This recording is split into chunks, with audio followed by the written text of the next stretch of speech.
Mai shari'a Justice Kabiru Umar Gusau ya ɗage sauraron ƙarar da aka shigar a gaban kotunsa mai daraja ta 5, inda tsohon shugaban ƙungiyar lauyoyi ta ƙasa reshen jihar Zamfara, Barista Bello Idris Galadi ya shigar a gaban babbar kotun da kuma Bello Galadi Foundation, inda suke ƙalubalantar cirewar da aka yi wa shugabannin ƙananan hukumomi 14 a ranar 20 ga watan Agusta na shekara ta 2020 ta gabata. Shugaban ƙungiyar lauyoyin dai na ƙarar gwamnatin jihar Zamfara da babban mai shari'a na jihar Zamfara Anthony General da kuma majalisar dokokin jihar Zamfara. Bayan shafe tsawon lokaci ana tafka dogon turanci tsakanin lauyoyin ɓangarorin guda biyu na gwamnati da kuma na Barista Bello Galadi. To sai dai an cimma matsaya zuwa ranar 19 ga watan Janairun nan ne za a dawo domin ci gaba da sauraron wannan ƙarar. Abinda ya faru shine a su bangaren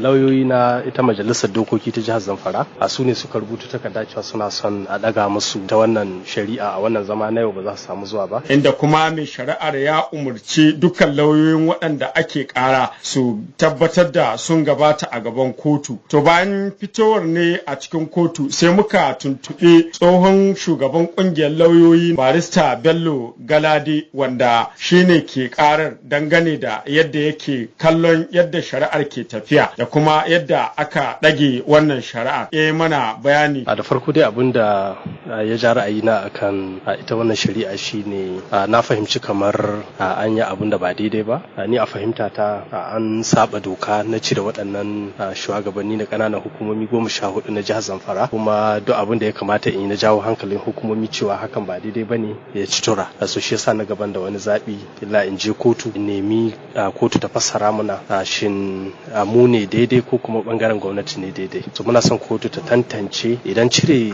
su waɗannan shugabannin ƙananan hukumomi kafin wa'adin mulkin su ya ƙare ya yi daidai da doka, sai kotu ta gaya mana, in kuma ya saba ma doka duka sai kotu ta gaya mana. Ya zuwa yanzu dai abun jira a gani ya wannan shari'a za ta kasance daidai lokacin da masu kallo hatta ma 'yan ba ruwanmu suke ta sauraron yadda za ta kaya, duk da Malam Bahaushe na taken cewa shari'a saɓanin hankali. Ƙarshen rahoton kenan. Jabir Muhammad daga nan Gusau.